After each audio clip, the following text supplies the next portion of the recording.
எந்த ஒரு நாலேஜ் எந்த ஒரு விஷயமே இல்லை சார். உங்கள்ட்ட ஒரு ஒழுங்குமுறை கிடையாது. நீங்க சொன்ன மாதிரி இந்த ஒரு பையன் வந்து குண்டு வைப்பேன்றான் வந்து போலீஸ் ஸ்டேஷனுக்கு, நான் வந்து நீங்க வந்து அவன் விஜய் வீட்டில் தொட்டுப்பாரு, நான் வந்து அடிச்சு பார்க்குறேன்றான். அப்போ இதெல்லாம் வந்து நீங்க கொடுக்குற வந்து ஊக்கம் தானே, உங்க அடுத்த கட்ட அந்த மாவட்டத்தில் இருக்க நிர்வாகிகள் கொடுக்குற ஊக்கம் தானே. அப்போ இதெல்லாம் வந்து முறையற்ற வந்து ஒரு அரசியல் இதாக தான் பார்க்குறோம். நீங்க முதல்ல சீர்படுத்தணும். நீங்க கட்சி அமைக்கணும்னா முதல்ல நீங்க உங்களுக்கு ஒழுங்கு இருக்கணும்னாக்க உங்களுக்குள்ள ஒரு மாணவர் படையை அமைச்சிருக்கணும், ஒரு தொண்டரணி அமைச்சிருக்கணும், உங்களை கட்டுப்படுத்துறதுக்குன்னு ஒரு அமைப்பை உருவாக்கி இருக்கணும். அதுக்கப்புறம் நீங்க அரசியலை வந்து உருவாக்கணும். உங்களை நீங்க தான் சார் பாதுகாக்கணும். வெளியில இருந்து வர்றவங்கள உங்களுக்கு எதுவும் பாதிப்பு ஏற்படாம இருக்கிறதுக்கு தான் காவல்துறை. அவங்க எதுவும் சொல்லிருக்குள்ள கூட்டம் வருது, இப்போ வெளியிலேருந்து யாராவது நம்மளை தாக்கிடுவாங்க அப்படின்னா அதுக்கு தான் காவல்துறை பாதுகாப்பு. நீங்கள் உங்கள்கிட்ட ஒரு ஒழுங்குமுறை இல்லையே. கூரை மேலே ஏறுறீங்க, ஜென்ரேட் மேலே ஏறுறீங்க, அப்புறம் பாதிப்பு ஏற்படுச்சுன்னா வந்து அரசாங்கத்தை நம்ம சொல்கிறது. ரெண்டாவது, இவர் வந்து வீக்கெண்டு வர்றதுனாலே வந்து ஒரு மிகப்பெரிய வந்து ஒரு கூட்டம் வரத்தான் சார் செய்யும். ஏன்னா விஜய் வந்து இன்னைக்கு திங்கக்கிழமை வந்து புதுக்கோட்டை வர்றாரு, செவ்வாய்க்கிழமை வந்து காரைக்குடி வர்றாரு, புதன்கிழமை வந்து திருப்பத்தூர் வராருன்னா பெரிய கூட்டம்லாம் ஒன்றும் வராது சார். நீங்கள் இந்த மாதிரி ஷெட்யூல் பண்ணி பாருங்க, சத்தியமாக கூட்டம் வராது. ஏன்னா எம்ஜிஆர் ஜெயலலிதாலாம் அடுத்தடுத்த நாள் வந்து களத்தில் வந்து வேலை செஞ்சவங்க. நீங்கள் வாரத்துக்கு ஒரு நாள் வர்றதுனால தான் மக்கள் வந்து உங்களை பார்க்கணும்னு வர்றான். அடிக்கடி உங்கள் மூஞ்சியை வந்து வெளியில் பார்த்துட்டான்னு வச்சுங்க, திரும்பி வரவே மாட்டான். ரசிகர் பார்க்குறவன் வருவானா, 10 ரூபா பார்த்தா வருவானா? உங்களை நம்பி தானே வந்து இத்தனாயிரம் மக்கள் வந்து பார்க்கணும்னு வந்தாங்க. நீங்கள் போய் வீட்டில் படுத்துக்கிட்டீங்கன்னா நீங்கள் எதுக்கு வீட்டுக்கு போகிறீங்க? அரசியலுக்கு வந்துட்டீங்கல்ல, ரோட்டுக்கு வந்தாச்சுனாக்க நனைஞ்சிடணும்ல. முத்தமா யதார்த்தமா ஏற்பட்டுச்சு சார். இழப்புன்றது வந்துருச்சு. இப்போ உங்கள இல்ல வேற ஏதோ விஷயம், எந்த கூட்டம் நடந்தாலும் இழப்பு வந்துருச்சுன்னா விட்டுட்டு தலைவர் ஓடிடுறதா? நம்மோடு அரசியல் பேச இணைந்திருக்கிறார் தமிழக மக்கள் ஜனநாயக கட்சியின் மாநில பொருளாளர் திரு சண்முகராஜ் அவர்கள். வணக்கம். வணக்கம். என்டிஏ அரசாங்கத்தால் ஒரு குழு அமைச்சிருக்காங்க. அவங்கெல்லாம் வந்து இன்னைக்கு கேள்வி கேட்குறாங்க தமிழக மக்களை, என்ன நடந்ததுன்னு. அந்த நிலைமைக்கு இந்த ஜோக்கர் வந்து எடுத்துன்னு வந்து விட்டது எப்படி பார்க்க? இதுவரையும் வந்து எத்தனையோ பலமுறையுமே திமுக அரசியல் இருக்குது, அதிமுக அரசியல் இருக்குது, இன்னும் மாற்று ஆளுமை பெற்ற வந்து அரசியல் அமைப்புகள்லாம் இருக்குது. எவ்வளோ கூட்டங்கள் போட்டிருக்காங்க. எம்ஜிஆர் வந்து ஜெயலலிதா இருந்த காலத்தில் எவ்வளோ கூட்டங்கள் வந்து இந்த மாதிரி வந்து ஒரு இழப்பு வந்து எங்கேயுமே இல்லை சார். இந்த மாதிரி நடந்ததே கிடையாது. இப்போ ஒரு நடிகர் ஒரு கட்சி ஆரம்பித்து இந்த மக்கள் இத்தனை பேர் வந்து என் பின்னால் வர்றாங்க, என் பின்னால் இருக்காங்கன்னு சொல்லிட்டு அந்த ஒரு ஸ்ட்ரென்த்தை காட்டுறதுக்காக வந்து இந்த 40 இழப்பு ஏற்பட்டுச்சு.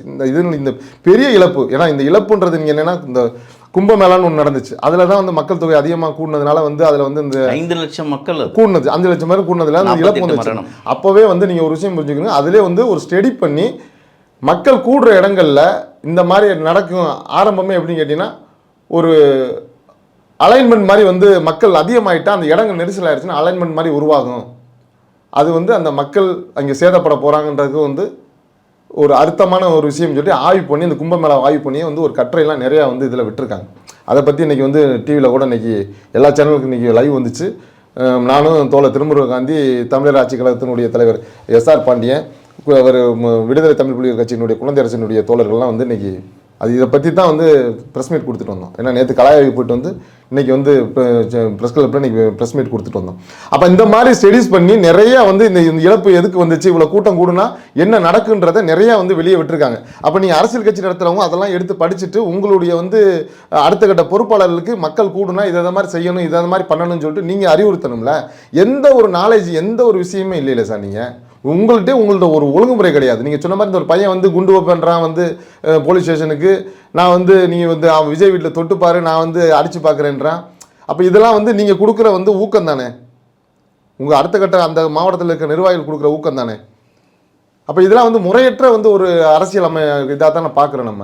நீங்கள் முதல்ல சீர்படுத்தணும். நீங்கள் கட்சி அமைக்கணும்னா முதல்ல நீங்கள் உங்களுக்கு ஒழுங்கு இருக்கணும்னாக்க உங்களுக்குள்ள ஒரு மாணவர் படையை அமைச்சிருக்கணும், ஒரு தொண்டரணி அமைச்சிருக்கணும், உங்களை கட்டுப்படுத்துறதுக்குன்னு ஒரு அமைப்பை உருவாக்கி இருக்கணும். அதுக்கப்புறம் நீங்கள் அரசியலை வந்து உருவாக்கணும். நான் களத்துக்கு வரேன்னு சொல்ல காலத்தில் இந்த இதெல்லாம் இதெல்லாம் உருவாக்கிட்டு நீங்கள் வந்திருக்கணும். உங்களுக்கு இத்தனை லட்சம் பேர் கூடும் தெரியுமில்ல. இத்தனை லட்சம் பேருக்கு வந்து காவல்துறை எப்படி இத்தனை லட்சம் பேருக்குமே உங்களுக்கு உள்ளே வந்து பாதுகாப்பு கொடுக்க முடியும்? உங்களுக்கான பாதுகாப்பை நீங்கள் வந்து சரிப்படுத்தணும்ல. அதே நீங்கள் ஒழுங்குபடுத்தலை. அதுக்கான ஏதாவது நீங்கள் முன்னெடுத்திருக்கீங்களா? இல்லை இத்தனை கூட்டம் நடத்திருக்கீங்க, அதுக்கான விஷயங்கள் ஏதாவது பண்ணியிருக்கீங்களா? உங்களை நீங்கள் தான் சார் பாதுகாக்கணும். வெளியிலேருந்து வர்றவங்கள உங்களுக்கு எதுவும் பாதிப்பு ஏற்படாமல் இருக்கிறதுக்கு தான் காவல்துறை. அவங்க எதுவும் சொல்லியிருக்குள்ள கூட்டம் வருது, இப்போ வெளியிலேருந்து யாராவது நம்மளை தாக்கிடுவாங்க அப்படின்னா அதுக்கு தான் காவல்துறை பாதுகாப்புக்கு. நீங்கள் உங்கள்கிட்ட ஒரு ஒழுங்குமுறை இல்லையே. கூரை மேலே ஏறுறீங்க, ஜென்ரேட் மேலே ஏறுறீங்க, அப்புறம் பாதிப்பு ஏற்படுச்சுன்னா வந்து அரசாங்கத்தை நம்ம சொல்கிறது அது தவறான விஷயம் தானே உங்களுக்கு. அப்போ நீங்கள் அதை ஒழுங்குபடுத்தணும்ல. மேலே ஏறாதீங்க, இந்த மாதிரி போகாதீங்க. அது யார் சொல்கிறது? தலைவர் சொல்லணும். நீங்கள் வேறு யார் சொன்னால் புதியாளன் சொன்னால் கேட்டுருவாங்களா? இந்த மக்கள் இந்த மாதிரி பேசுகிற வந்து தம்பிகள்லாம் கேட்டுருவாங்களா? நீங்கள் சொல்லணும். நீங்கள் உங்களுடைய சகோதர சகோதரிகளுக்கு, உங்களுடைய வந்து ரசிகர்களுக்கு நீங்கள் சொல்லணும், இப்படி பண்ணாதீங்க, இது செய்யாதீங்கன்னு சொல்லி விஜய் சொல்லணும். படத்தில் சொன்னால் பத்தாது, அரசியலுக்கு வந்துட்டீங்கல்ல, களத்தில் சொல்லணும். ரெண்டாவது, இவர் வந்து வீக்கெண்டு வர்றதுனாலே வந்து ஒரு மிகப்பெரிய வந்து ஒரு கூட்டம் வரத்தான் சார் செய்யும். ஏன்னா விஜய் வந்து இன்னைக்கு திங்கக்கிழமை வந்து புதுக்கோட்டை வர்றாரு, செவ்வாய்க்கிழமை வந்து காரைக்குடி வர்றாரு, புதன்கிழமை வந்து திருப்பத்தூர் வராருன்னா பெரிய கூட்டம்லாம் ஒன்றும் வராது சார். நீங்கள் இந்த மாதிரி ஷெட்யூல் பண்ணி பாருங்கள், சத்தியமாக கூட்டம் வராது. ஏன்னா எம்ஜிஆர் ஜெயலலிதாலாம் அடுத்தடுத்த நாள் வந்து களத்தில் வந்து வேலை செஞ்சவங்க. நீங்கள் வாரத்துக்கு ஒரு நாள் வர்றதுனால தான் மக்கள் வந்து உங்களை பார்க்கணும்னு வர்றான். அடிக்கடி உங்கள் மூஞ்சியை வந்து வெளியில் பார்த்துட்டான்னு வச்சுங்க, திரும்பி வரவே மாட்டான். ரசிகர் பார்க்குறவன் வருவானா? 10 தடவை பார்த்தா வருவானா? நீங்கள் வந்து ஒரு தடவை வந்து ஒரு மூஞ்சியை வந்து வெளியில் காட்டிட்டீங்கன்னா, நீ அடுத்து ஒரு மாதம் கழிச்சு காட்டினீங்கன்னா அந்த ஒரு மாதம் கழிச்சு காட்டும் போது அந்த கூட்டம் வரத்தான் செய்யும். ஆனால் டெய்லி நீங்கள் வந்துட்டு போனீங்கன்னா வந்து அடுத்து வந்து உங்களை பார்க்கணுன்னு வரமாட்டான். உங்களுடைய கேட்ரஸ் மட்டும்தான் வருவான். அடுத்த கூட்டம் போட்டிங்கன்னா உங்கள் கேட்ரஸ் வருவான். இல்லை நீங்கள் கேட்ரஸை கூப்பிட்றதுக்கு இப்போ இந்த யூடியூப்லாம் நிறையா போடுறீங்க, தாவாய்க்கா 300 ரூபா கொடுத்து கூட்டம் கூட்டிகிட்டு வந்தாங்கன்னு. அந்த மாதிரி உங்களை காசை கொடுத்து கூட்டத்தை கூட்டிகிட்டு வர மாதிரி வாய்ப்புகளை உருவாக்கணும். இதுதான் நடக்கும். நீங்கள் வந்து வாரத்துக்கு ஒரு நாள் வர்றதுனால இந்த மக்கள் வந்து பார்க்கணும்னு சொல்கிற ஆர்வத்திலே பாதி பேர் வந்து ரசிகர்களாக வர்றாங்க. அதனால் இந்த மக்களுக்கு தான் இழப்பே ஒழிய விஜய்க்கு எந்த இழப்பும் கிடையாது. விஜய் அவர் வந்தார், பார்த்தாரு, போயிட்டார். நீங்கள் இன்றைக்கி விட்டு அறிக்கை நீங்கள் அன்றைக்கே கொடுத்துருக்கணும். இல்லை நீங்கள் வந்து முதல்ல நீங்கள் சென்னைக்கு போனதே, எங்களை பொறுத்தளவு வந்து சென்னைக்கு போனதே நாங்களாம் வந்து ஒரு எப்படி பார்க்குறோன்னா வேறு விதமாக பார்க்குறோம். நீங்கள் பக்கத்து மாவட்டத்தில் அந்த எஸ்பியை கூப்பிட்டு, நான் இங்கே இருக்கேன், மக்களுக்கு பாதிப்பு ஏற்பட்டுருச்சு, எனக்கான இதை கொடுங்க, நான் இங்கே இருக்கேன், என்னுடைய வந்து அடுத்த கட்ட நிர்வாகிகளை 10 பேரை அனுப்புகிறேன், அந்த பாதிப்புக்கு என்னன்னு சொல்லிட்டு பார்க்க கலாய்வு பண்ண சொல்லுங்கள், அதுக்குள்ளே என்ன பார்க்கணுன்றதை நாங்கள் பார்க்கணும் அப்படின்னு சொல்லி அவர் இருந்து ஒரு தலைமை பண்புக்குள்ளவர் இருந்து செய்யணும் சார். அதை சொல்லியிருக்கணும். இவர் போயிருக்கே கூடாது. உங்களை நம்பி தானே வந்து இத்தனாயிரம் மக்கள் வந்து பார்க்கணும்னு வந்தாங்க. நீங்கள் போய் வீட்டில் படுத்துக்கிட்டீங்கன்னா நீங்கள் எதுக்கு வீட்டுக்கு போகிறீங்க? அரசியலுக்கு வந்துட்டீங்கல்ல, ரோட்டுக்கு வந்தாச்சுனாக்க நனைஞ்சிடணும்ல முத்தமா. யதார்த்தமாக ஏற்பட்டுச்சு சார், இழப்புன்றது வந்துருச்சு. இப்போ உங்களில் இல்லை, வேறு ஏதோ ஒரு விஷயம் எந்த கூட்டம் நடந்தாலும் இழப்பு வந்துருச்சுன்னா விட்டுட்டு தலைவர் ஓடிடுறதா? நீங்கள் நிற்கணும்ல, பக்கத்தில் எங்கேயாவது இருந்திருக்கணும்ல, இருந்து நீங்கள் அடுத்த கட்ட நிர்வாகிகள் லிஸ்ட்டு போட்டு விஜய் மட்டுமே அங்கே இல்லை, களத்தில் காணாமல் போல, 2ஆம் கட்ட தலைவர்களும் காணாமல் இல்லை. அதுதான் அப்புறம் நீங்கள் மாவட்ட செயலாளர்கள், யாருமே இல்லை, ஆதரவாளர்களும் யாரும் இல்லாமல் நீங்கள் மக்களை எப்படி பாதுகாப்பீங்க? நீங்கள் எப்படி வந்து உங்களை அரசியல் பயப்படுத்துவீங்க? அவன் வந்து இப்போ 14 நாள் காரியம் கொண்டாடி முடிச்சதுக்கப்புறம் நீங்கள் போய் பார்க்குறதுல என்ன இருக்குது? ஒருத்தன் அடிபட்டு கிடக்கும் போது தூக்கிட்டு ஓடுறவனுக்கு தான் வந்து அதனுடைய வலி தெரியும் சார். ஒருத்தன் விழுந்துட்டான், அடிபட்டுருச்சு, ரத்தம் வந்துருச்சு, அவனை தூக்கிட்டு ஓடும்போது அந்த வலி தெரியும். நான் காப்பாற்றி எல்லாத்தையும் கொண்டே வச்சுருப்பேன், நீங்கள் அதுக்கப்புறம் நீங்கள் மெதுவாக வந்து நல்லா இருக்கியா தம்பி எப்படி என்னன்னு கேட்குறதுல என்ன வழி இருக்குது? என்ன வந்து அந்த மன வேதனைப்படும் சொல்லுங்கள் பார்ப்போம். நான் இவ்வளோ பேசுகிறேனாக்கு அன்றைக்கி நைட்டு நடந்தது டிவியில் பார்த்துட்டு மறுநாள் காலையில் நாங்கள் 400 கிலோமீட்டர் தள்ளி 500 கிலோமீட்டர் தள்ளி எல்லாம் போகிறோம். எங்களுக்கு கரூருக்கு என்ன சம்மந்தம்? கரூர் மக்களுக்கு எங்களுக்கு என்ன சம்மந்தம்? கூட்டம் பக்கம் வந்த மக்களுக்கு எங்களுக்கு தமிழ் சொந்தம், என் இனமான உறவுகள். எங்கே பாதிக்கப்பட்டாலும் நாங்கள் வந்து போகணுன்ற ஒரு ஆர்வம் மக்கள் பணியிலே சேவையிலே இருக்கோம். நாங்கள் அதனால் நாங்கள் வந்து ஒருங்கிணை பண்ணி உடனே போய் அதை கலாய்வு பண்ணணும், பார்க்கணும், அவங்களுக்கு ஒரு ஆறுதல் சொல்லணும். அவங்க சொன்ன விஷயங்கள் வந்து வந்து வாங்கி நம்ம அந்த அரசுகிட்ட கொண்டு சேர்க்கணும் அப்படின்னு சொல்லி போனோம். எங்களுக்கு எல்லாத்துக்கும் பாதிக்கப்பட்டவங்களுக்கு ஒரு வேலை வேணும்னு சொல்லி கேட்டாங்க. அப்போவே வந்து பாராளுமன்ற உறுப்பினர் மேடம் வந்து கனிமொழி மேடம் வந்திருந்தாங்க, கூட வந்து செந்தில் பாலாஜி வந்திருந்தார். நாங்கள் போயிட்டு வந்து அந்த 5 குடும்பத்தையும் பார்த்துட்டு வந்தப்போ அவங்களும் வந்தாங்க. வந்ததுக்கப்புறம் தமிழர் ஆட்சி கழகத்தினுடைய தலைவர் எஸ்ஆர் பாண்டியனும் மே 17 இயக்கம் தோழர் திருமுக காந்தி நான் எல்லோரும் நின்று, ஆனால் அவர் வந்து இந்த மாதிரி ஒரு கோரிக்கை மக்கள் வைக்கிறாங்க, நீங்கள் வந்து ஏதாவது பார்த்து பண்ணி கொடுங்க, ஏதாவது வந்து ஒரு அரசு வேலை ஏதாவது ஏற்பாடு பண்ணி கொடுங்கன்னு சொல்லும்போது பாராளுமன்ற உறுப்பினர் வந்து அண்ணன்ட்ட பேசுகிறேன், அப்போ வந்து என்னன்றதை சொல்லுவோம்னு சொன்னார். வந்து தளபதிகிட்ட பேசுகிறேன்னு செந்தில் பாலாஜின்னு சொன்னாங்க. அப்போ அது நாங்கள் மக்கள்கிட்ட போய் பார்த்துட்டு வந்து கேட்டு வந்தனால அந்த வந்து கோரிக்கை நாங்கள் அந்த அரசுக்கிட்ட வைக்கிறோம். இப்போ நீங்கள் எல்லாத்தையும் போட்டுட்டு ஓடி போயிட்டீங்கல்ல, எந்த ஒரு எதுவுமே நீங்கள் வந்து மக்களை வந்து சந்திக்கலையில, மக்களை இப்போவே உங்களை சந்திக்க திராணி இல்லாத நீங்கள் வந்து எப்படி வந்து அடுத்தடுத்த கட்டத்துக்கு போவீங்க? வேறு என்னென்ன நிகழ்வில் என்னென்ன கேள்விப்பட்டீங்க? அந்த களத்தில் நீங்கள் போய் பார்த்துருக்கீங்க, மருத்துவமனைக்கும் போயிருக்கீங்க, நடந்த அந்த சம்பவம் நடத்துறதுக்கும் போயிருக்கீங்க. ஆமாம். இப்போ விஜய் சொன்னதுக்கும் அதுக்கும் என்ன மாறுபாடுகள் நீங்கள் பார்க்குறீங்க? விஜய் சொன்னதெல்லாம் எப்படி நீங்கள் எடுத்துக்கிறீங்க அதை? சார், விஜய் வந்து அவரை நம்ம வந்து குறை சொல்லணுன்றக்காக நம்ம ஒன்றும் குறையெல்லாம் ஒன்றும் சொல்லிடல. அவர் வந்து கூட்டத்துக்கு வந்தார். கூட்டத்துக்கு வந்ததுக்கு இந்த பாதிப்பு ஏற்பட்டதுக்கு காரணம் என்னதான் நேரமின்மை. நீங்கள் முதல்ல அதை புரிஞ்சுக்கணும். நேரம் வந்து அதிகமானால தான் மக்கள் தொகை கூடுச்சு. ரெண்டாவது, வர வேண்டிய வாகனம் வந்து வர வேண்டிய பகுதியில் வரல, அது மாற்று பகுதியில் மறுபடியும் வந்துருச்சு. ரெண்டாவது, அப்போ அந்த அவர் பேசுனதே 10 நிமிஷம் தான் பேசியிருப்பார். அவர் வந்து பேசுனதே 10 நிமிஷம் தான் பேசியிருப்பார். அந்த 10 நிமிஷத்துலேயே வந்து 4-5 நிமிஷத்துலேயே இந்த நிகழ்ச்சி நடந்துருச்சு. மக்கள் மயக்கப்பட்டு விழுந்தது, அந்த கரண்ட் ஆஃப் பண்ணது, அந்த ஒரு மக்கள் அதுக்கப்புறம் இங்கேயும் அலைபார்த்தது, இதெல்லாம் வந்து அங்கேயே நடந்துருச்சு. அவர் இன்னும் அரசியல் பண்பா என்ன பண்ணியிருக்கணும், நடந்துருச்சுன்னா அரசியல் பண்பா என்ன பண்ணியிருக்கணும், நீங்கள் இதாகிடுச்சுன்னா இவர் பக்கத்தில் இருந்திருக்குன்றது எங்களுடைய கோரிக்கை. பக்கத்தில் இருந்து நிர்வாகிகளை கூப்பிட்டு யார் தலையும் வெட்டிட மாட்டாங்க சார்.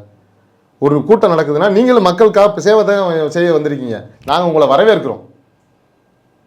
தமிழக வெற்றி கழகத்தை நாங்கள் எங்களை மாதிரி வந்து ஒரு அமைப்புகள் வந்து உங்களை வரவேற்கும், உங்களுக்கு சப்போர்ட்டாக இருக்கீங்க. நீங்கள் திராவிடத்தை பேசுகிறீங்க, தமிழ் தேசத்தை பேசுகிறீங்க, அம்பேத்கரை பிடிக்கிறீங்க, பெரியாரை பிடிக்கிறீங்க, உங்களையெல்லாம் நாங்கள் வந்து வரவேற்கிறோம். உங்களை பின்னால் வந்து தூக்கி பிடிக்கிறதுக்கு நாங்கள் நிற்கிறோம். நீங்கள் களத்தில் செயலாற்றணும்ல, அதை நாங்கள் விரும்புகிறோம்ல. அப்போ நீங்கள் செயலாற்றாமல் ஒரு அரசியல் கட்சி மிகப்பெரிய அரசியல் கட்சியினுடைய தலைவர் நீங்கள் வீட்டுக்கு போயிட்டீங்கன்னா எங்களுக்கு வருத்தமாக இருக்கும்ல. இப்போ இவ்வளோ பேசுகிற காரணமே அதுதான். நீங்கள் அடுத்த கட்ட தலைவர்களை வச்சுருக்கீங்க, ஏன் ஆதவர்ஜன் எங்கே போயிட்டாரு? என்ன நீங்கள் வந்து கூட்டம் கூட்டினா மட்டும் பேசுவீங்க, பாதிக்கப்பட்டால் வரமாட்டீங்களா? புஷியானந்த் எங்கே போனார்? துணை பொதுச் செயலாளர்லாம் எங்கே போனீங்க? இங்கே விடுங்க, மற்ற மாநில பொறுப்பாளர்கள், மற்ற மாநில பொறுப்பாளர்கள் எல்லா இடத்துக்கும் வர்றாங்கல்ல, அப்போ அவங்கள ஒரு டீம் ஃபார்ம் பண்ணி நீங்கள் அனுப்ப வேணாமா சார்? பாதிக்கப்பட்டவங்களை பார்க்கறதுக்கு உடனடியாக அனுப்பக்கூடாது? உங்கள் கட்சியிலேருந்து போகணும்ல. தமிழ்நாடு முழுவதும் தமிழக வெற்றி கழகம் இருக்குன்னு எல்லாம் போறானுங்க, எல்லா மாவட்டத்துலேருந்து, எல்லாம் சென்னையிலேருந்து போகிறானுங்க, திண்டுக்கல், ஈரோடு எல்லா வராங்க, வந்து பஸ் பின்னாடி தானே நடந்து போகிறானுங்க. அவங்களுக்குன்னு பொறுப்பு என்ன கொடுக்குறாங்க? அந்த பொறுப்பை நீங்கள் உருவாக்கலைன்னு தான் நாங்கள் குற்றச்சாட்டாக சொல்கிறோம். நீங்கள் வந்து கட்சியை உருவாக்கி வச்சுருக்கீங்க, ஆனால் என்ன கொள்கை ரீதியாக வந்து உருவாக்கி, என்ன உங்களுக்கு கொள்கை திட்டம் என்ன இருக்குது? நீங்கள் என்ன சொல்கிறீங்க? அதை தான் கேட்குறோம். திராவிடம் பேசுகிறீங்க, எந்த திராவிடம்? உங்கள் திராவிட கொள்கையினுடைய செயல்பாடு என்ன? தமிழ் தேசியம் பேசுகிறீங்க, எதை பேசி நீங்கள் தமிழ் தேசியம் பேசுகிறீங்க? கொள்கையில் சொல்லுங்கள்.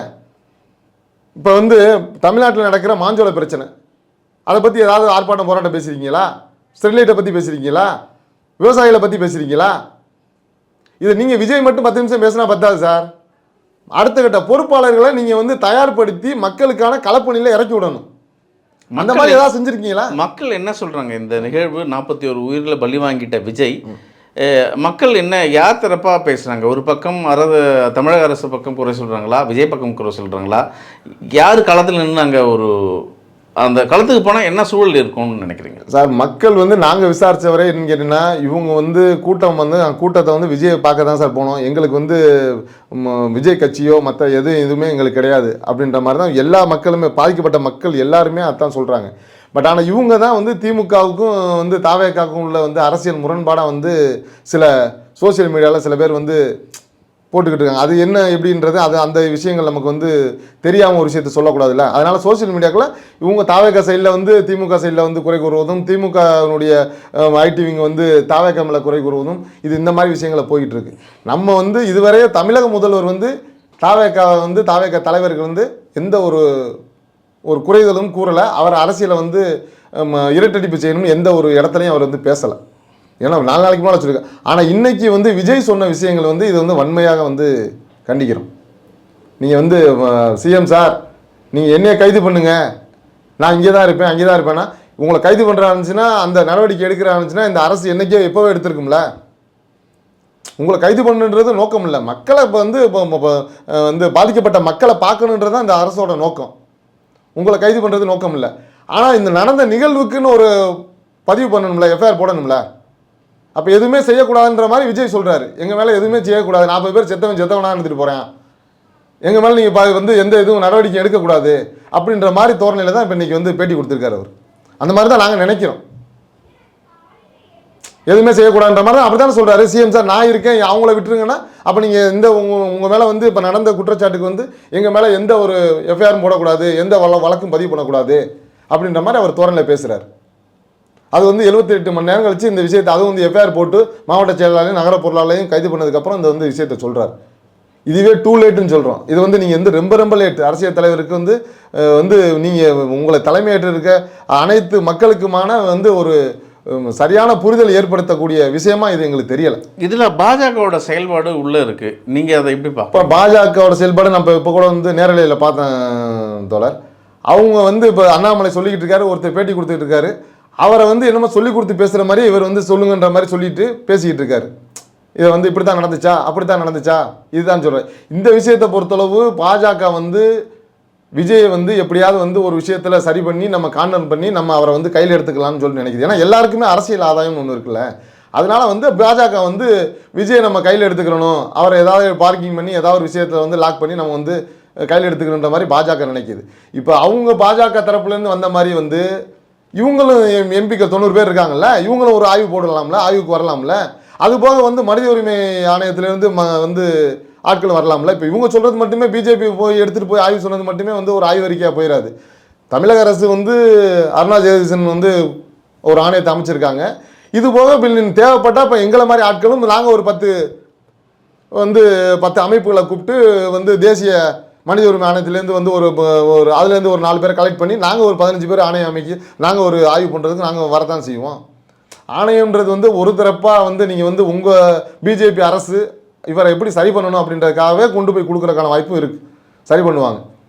ஆனால் அதை வந்து நம்ம வந்து ஒரு அரசியலாக தான் பார்க்குறோம். அவங்க வந்து இவரை வந்து அரசியலில் சிக்க வைக்கணுன்ற மாதிரி தான் இப்போ இன்னைக்கு வந்து ஆய்வுலாம் பண்ணுறாங்கல்ல, அதை எடுத்துக்கிறேன்னு தான் பார்ப்பாங்க, அதை தான் எடுப்பாங்க. இவரை நம்ம எப்படியும் கையில் எடுத்துக்கணுன்ற மாதிரி ஏதாவது ஒரு சூழ்நிலையோ ஏதாவது எங்கிட்டாவது ஒரு வாய்ப்பு இருக்கா அப்படின்னு தான் பார்ப்பாங்க. அது அந்த மாதிரி கண்ணோட்டத்தை தான் நாங்கள் பார்க்குறோம். தமிழ்நாட்டோட அரசியல் வந்து ஒரு பண்பட்ட மக்களோட ஒரு அரசியல் தான் நம்ம பார்த்தோம் இதனால் வர. ஆமாம், அதிமுகவும் சரி திமுகவும் சரி ஒருவருக்கு ஒருவர் கருத்து ரீதியான மோதல் இருக்கும்.